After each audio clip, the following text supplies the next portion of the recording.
दिवाळीचा फराळ म्हटलं की आपल्याला काहीतरी नवनवीन प्रकारचे रेसिपीज बनवायला आवडतात आणि खायलाही आवडतात. पाहुणे आले की त्यांनाही द्यायला खूप छान वाटतं.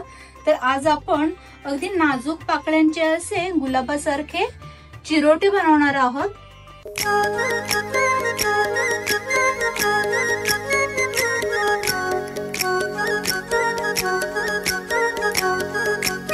नमस्कार, मी सुवर्ण पाटील, दर्याची नागफिन या मराठी युट्यूब चॅनलवर आपलं मनपूर्वक स्वागत आहे.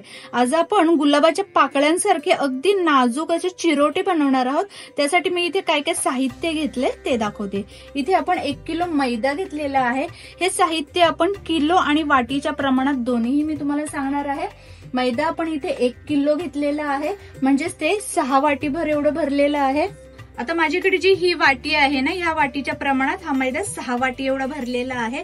तुमची वाटी छोटी मोठी ज्या प्रमाणात असेल त्या प्रमाणात हा मैदा भरेल. ठीक आहे. इथे आपण पिठी साखर घेतलेली आहे. पिठी साखर मी 250 ग्रॅम एवढी घेतलेली आहे आणि वाटीच्या प्रमाणात म्हणाल तर ती 1.5 वाटीभर एवढी भरलेली आहे. तूप इथे मी 100 ग्रॅम घेतलेलं आहे. वितळवलेलं तूप घ्यायचं नाहीये, कारण वितळवलेल्या तुपाचं वजन वेगळं होतं आणि घट्ट तुपाचं वजन वेगळं होतं. इथे 1 वाटीभर म्हणजेच 100 ग्रॅम एवढं आपण तूप घेतलेलं आहे. 50 ग्रॅम इथे मी रवा घेतलेला आहे. रवा इथे आपल्याला 0 नंबरचा घ्यायचा आहे. तुमच्याकडे 0 नंबरचा रवा नसेल तर काहीच हरकत नाही. काय करायचंय, जाड रवा असेल तो मिक्सरला थोडा बारीक करून घ्यायचा. चिमूटभर आपण याच्यात मिठाचा वापर करणार आहोत. चिमूटभर मीठ घेतलंय, ते टाकून घेऊयात आणि आता हे पीठ मळायला आपण सुरुवात करूयात. 1 किलोच्या प्रमाणात अगदी छान नाजूक पाकळ्यांचे चिरोटे कसे बनवायचे आपण आज ते पाहू. खूप सुंदर चिरोटे होतात. मी सांगितलेल्या प्रमाणात व्यवस्थित करून घ्या. आता हा रवा मिक्स करून घ्यायचा आहे मैद्यामध्ये. रवा अगदी बारीक हवा, जाड रवा नकोय हा. आणि जरी जाड रवा असला ना तरी काहीच हरकत नाही. मग असे सांगितल्याप्रमाणे मिक्सरला बारीक करून घ्या, म्हणजे तो व्यवस्थित एकजीव होतो.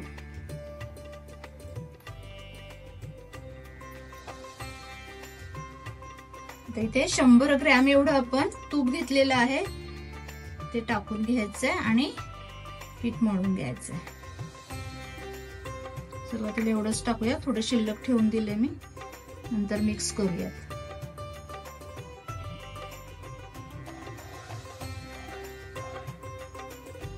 तूप सगळ्या मैद्याला व्यवस्थित लागला पाहिजे, असं व्यवस्थित मिक्स करून घ्यायचंय. असं हाताने ना घासून घ्यायचं, म्हणजे तूप व्यवस्थित सगळ्या मैद्याला लागला जातो. ठीक आहे. आता हा जो उरलेला तूप आहे ते सुद्धा आपण टाकून घ्यायचंय. पूर्ण 100 ग्रॅम तूप आता आपण पिठामध्ये मिक्स करून घेतलंय. पीठ असं चोळून घ्यायचंय, म्हणजे सगळं तूप आणि मैद्याचं मिश्रण एकजीव होईल. हे बघा असं. ठीक आहे. तर इथे आता मैदा आणि तूप एकजीव झालेलं आहे. ते कसं ओळखायचं, तर इथे आता आपली अशी पिठाची मूठ वळली जाते, याचा अर्थ आपलं पीठ आणि तूप व्यवस्थित एकजीव झालेलं आहे. आता काय करायचंय, थोडं थोडं पाणी घेऊन हे पीठ आपल्याला घट्ट असं मळून घ्यायचंय, पातळ नाही मळायचंय. मी ह्या वाटीच्या प्रमाणात मैदा मोजून घेतला, तीच वाटीच्या प्रमाणात आपण पाणी घेतोय. बघूया किती वाटी पाणी लागते. माझ्या अंदाजे तरी 2 ते 2.5 वाटी एवढं पाणी लागलं पाहिजे. एकदाच सगळं पाणी नाही ओतायचंय, हळूहळू करून ओतायचंय, कारण इथे हे पीठ आपल्याला घट्ट मळायचंय, पातळ नाही मळायचंय. इथे आपलं पीठ व्यवस्थित मळून झालेलं आहे. असं जरा बऱ्यापैकी घट्ट मळायचं. आता हे पीठ आपल्याला 15 मिनिटासाठी असं झाकून ठेवून द्यायचंय. तोपर्यंत आपण साठं बनवून घेऊयात. आता इथे आपण साठं बनवून घेऊयात. आता साठं बनवण्यासाठी इथे आपल्याला 100 ग्रॅम एवढं तूप घ्यायचं आहे. पाऊल ठेवून घेतलंय, त्याचं आपण वजन तयार करून घेऊयात आधी. आता तूप घ्यायचंय आपल्याला 100 ग्रॅम एवढं तूप घ्यायचंय आपल्याला. आता माझं हे वितळलेलं तूप आहे, जास्त पडलं. आता इथे आपण बरोबर 100 ग्रॅम एवढं तूप घेतलेलं आहे. साठा बनवण्यासाठी आपल्याला पातळ तूप नाही, घट्ट तुपाची गरज असते. पण माझ्याकडे हे पातळवालं तूप आहे, काहीच हरकत नाही. आपण इथे 1 वाटीभर एवढं कॉर्नफ्लॉवर घेतलाय, तो टाकून घेऊया. आणि हे साठं जेव्हा घट्ट होईल म्हणजे तूप घट्ट होईल तेव्हाच आपण याचा वापर करणार आहोत. आता अगदी पातळ साठं नाही बनवायचं आहे आपल्याला. ठीक आहे, तोपर्यंत आपलं मैद्याचं जे आपण पीठ मळून ठेवले ते सुद्धा घट्ट होत आहे. आता हे साठ्याचं मिश्रण घट्ट झालं ना की मगच आपल्याला वापरायचं आहे. आता आपलं साठं एक घट्ट होत चाललंय. तूप जसं जसं थंड होतं ना तसं घट्ट होतं. याला छान फेटून घ्यायचंय. कलर याचा चेंज झाला पाहिजे की साठं हलकं तयार होतं आणि मग ते आपण यूज करणार आहोत.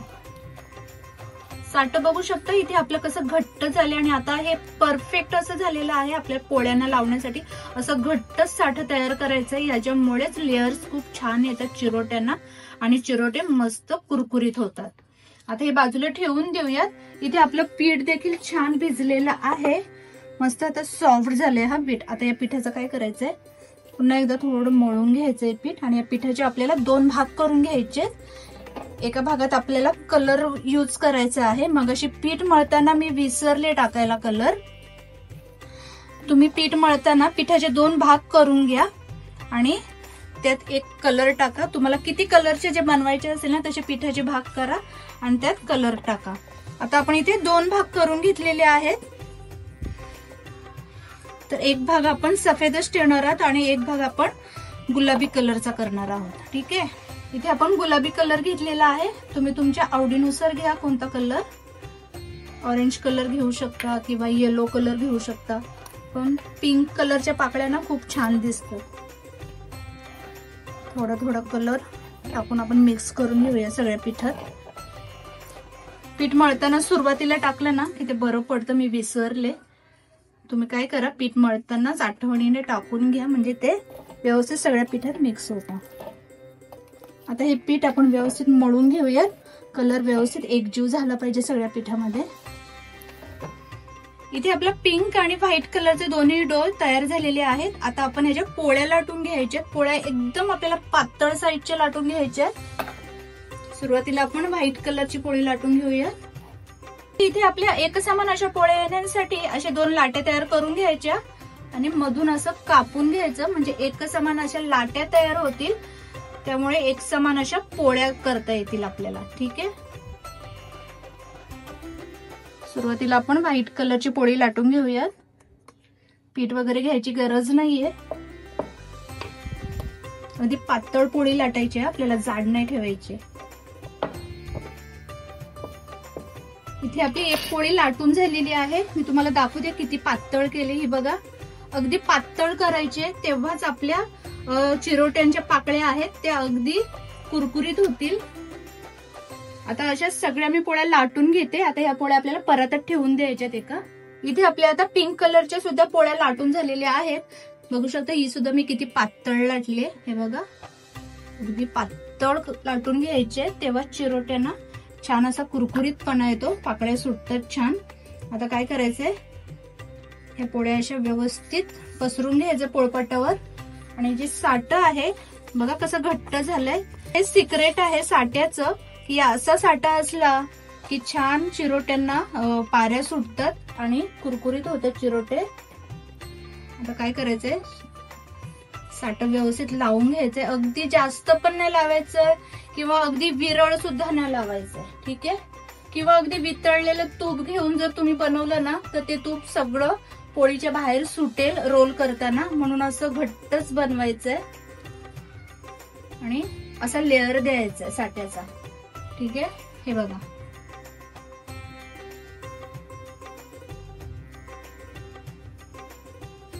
असा लेअर द्यायचंय अगदी घट्ट. आता दुसरी पोळी घेऊयात. आपण पिंक कलरचीच पोळी याच्यावर टाकणार आहोत. आता आपण या पोळ्या एकमेकावर एक अशा ठेवल्यात ना तर मी पीठ वगैरे काही लावलं नाही. काही गरज नाही पीठ वगैरे लावायची, कारण आपण पीठ मळताना तुपाचा वापर केला होता. त्यामुळे अजिबात चिटकत नाही. पाहू शकता सहज निघतंय. आता ही दुसरी पोळी सुद्धा आपल्याला व्यवस्थित टाकून घ्यायची, अशी ओढून घ्यायची. हा, मध्यभागी अजिबात कुठे फुगा नाही राहिला पाहिजे. हाताने होत असेल तर हाताने असं पसरून घ्या किंवा हलकं असं लाटणं फिरून घेतले ना तरी चालेल. अगदी जोर नाही लावायचं लाटण्याला, लक्षात घ्या. अगदी हलकं असं रोल करून घ्यायचं. आता दुसऱ्या पोळीला देखील आपण असं साटं लावून घेऊया. आता व्हाईट पोळी टाकून घ्यायची, खेचून घ्यायची व्यवस्थित, म्हणजे मध्ये कुठे असं फुगा राहत नाही. ओके, हे बघा असं हाताने दाबून घ्या किंवा मी सांगितल्याप्रमाणे असं हलकसच लाटणं फिरवायचं. हा साटं बाहेर येता कामा नये. ह्या पोळीला देखील आपण साटं लावून घेऊया. मी सांगितलेल्या सगळ्या टिप्स म्हणजे साटं कसं बनवायचं, पीठ कसं मळायचं, या सगळ्या टिप्स जर फॉलो करून चिरोटे बनवले ना, तुमचे चिरोटे अगदी परफेक्ट होणार. आता चारही पोळ्या आपल्या एकमेकावर एक अशा टाकून झालेल्या आहेत. आता काय करायचंय, त्या पोळ्यांना आपल्याला रोल करून घ्यायच्या आहेत. हा हे बघा, लगबत असं आतल्या बाजूला खेचून दाबायचं इकडे, हा, आणि रोल करायचं. हे बघा, इथे आपला रोल बनवून झालेला आहे. बाजूचे एजेस आहेत ते कट करून घेते. आता तुम्हाला हव्या त्या मोठ्या लहान मोठ्या आकारात इथे आपण ह्या पाऱ्या कापून घेऊया. बघू शकता किती सुंदर असा लेअर पडलाय. याच पद्धतीने अगदी हलक्या सुरीने कट मारायचंय. सुरी अगदी जोराने दाबायची नाहीये. जोराने दाबले की काय होईल की लेयर्स ना व्यवस्थित नाही पडणार, ते दबले जातील. म्हणून अगदी हलक्या हाताने हे करायचं, सुरी फिरवायची, म्हणजे असे लेयर्स पडतील. आता या ज्या पाऱ्या आपण बनवून घेतलेल्या आहेत त्या अशा ओपन नाही ठेवायच्या. त्या एखाद्या हवाबंद डब्यामध्ये ठेवून द्या किंवा एखाद्या कॉटनच्या फडक्यामध्ये गुंडाळून ठेवा. ठीक आहे, हे बघा अशा छान पाऱ्या सुटल्या पाहिजेत. आता सगळ्याच आपण चिरोटे चिरून घेऊयात आणि लगेच हे चिरोटे कसे लाटायचे, कसे तळायचे ते सुद्धा मी तुम्हाला सांगते. आता लाटायचे तेवढ्याच चिरोट्यांच्या लाट्या मी इथे ठेवलेल्या आहेत, बाकीच्या मी झाकून ठेवल्यात कारण ते तडकू नये म्हणून. आता कसं करायचं ते दाखवते. सुरुवातीला हातावर ठेवायचंय, असं प्रेस करून घ्यायचंय. केलं की अगदी लाटणं हलक्या हाताने फिरवायचं आहे, जोरात दाब नाही द्यायचाय. ह्याचे जे लेयर्स आहेत ना त्या तुटल्या नाही पाहिजे. हे बघा, या लेयर्स ना अशा दिसल्या पाहिजेत व्यवस्थित, म्हणजे ते तेलात खूप छान अशा सुटतील. आता ही लाटी देखील तशीच करायची. हाताने प्रेस करून घेतली की हलक्या लाटण्याने लाटून घ्यायची, अगदी हलकं, जोरात दाबायचं नाही. हे बघा, इथे मी बारीकच ठेवले आहेत. अर्धे चिरोटे आपले तळून झालेले आहेत. आता हे जे चिरोटे तळायला टाकायचे आहेत ना ते असे सोडून घेऊया. आणि एक ट्रिक सांगते तुम्हाला मी. चिरोटे असे सोडले की काय करायचं, असा पळीचा चमचा घ्यायचा आणि या चिरोट्यांवर हे तेल ओतून घ्यायचंय, म्हणजे पाकळ्या खूप छान सुटतात. हे बघा किती सुंदर असे लेयर्स पडताय. इथे आपले आता चिरोट्यांची एक बॅच तळून झालेली आहे, परतभर, आणि इथे टोपलीभर एवढे चिरोटे आपले तळून झाले. आता काय करायचं, गरम गरम असताना त्याच्यावर आपण पिठी साखर भुरभरून घ्यायची. तुम्ही चाळणीने घ्या किंवा असं हाताने टाकली ना तरीही चालेल. तुम्हाला किती कमी जास्त गोड प्रमाणात आवडतं त्या प्रमाणात. हे टोपलीतले आहेत त्यावरही टाकून घेऊ. गरम गरम असताना काय होतं की पिठी साखर व्यवस्थित चिटकली जाते त्याला. सुरुवातीचे हे जे आपण चिरोटे बनवले ना ते अगदी मोठ्या साईजचे झालेत, पण तेच मला खूप आवडलेत. अगदी सुंदर दिसतात आणि आवाज ऐकू शकता. अगदी हलके आणि खारीसारखे कुरकुरीत झालेत. हे बघा,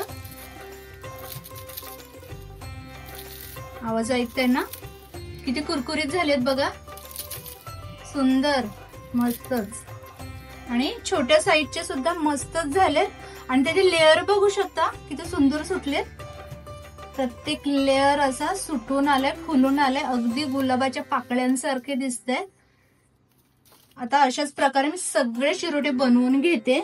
इथे आपले गुलाबाच्या पाकळ्यांसारखे अगदी नाजूक असे चिरोटे तयार झालेले आहेत. 1 किलोच्या प्रमाणात आपण बनवले होते. इथे अख्खा माझा परत भरलेला आहे आणि एक छोटी टोपली सुद्धा भरलेली आहे. किती सुंदर वाटतंय. बघू शकता. गरम गरम असतानाच मी साखर भुरभुरून घेतली होती वरतून, अर्ध्या चिरोट्यांना नाही भुरभुरले.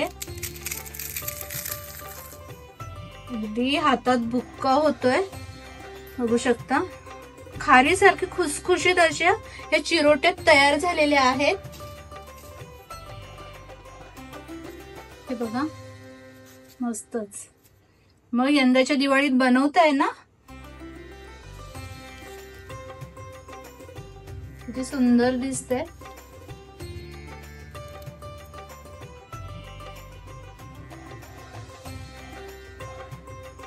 माझा आजचा हा नाजूक पाकळ्यांच्या गुलाबासारखा दिसणाऱ्या चिरोट्यांचा व्हिडिओ जर तुम्हाला आवडला असेल तर प्लीज व्हिडिओला लाईक करा, जास्तीत जास्त शेअर करा. अजूनही माझे चॅनल कोणी सबस्क्राईब केलं नसेल तर प्लीज सबस्क्राईब करा. भेटूया अशाच नवनवीन रेसिपींसोबत. तोपर्यंत बाय बाय, धन्यवाद.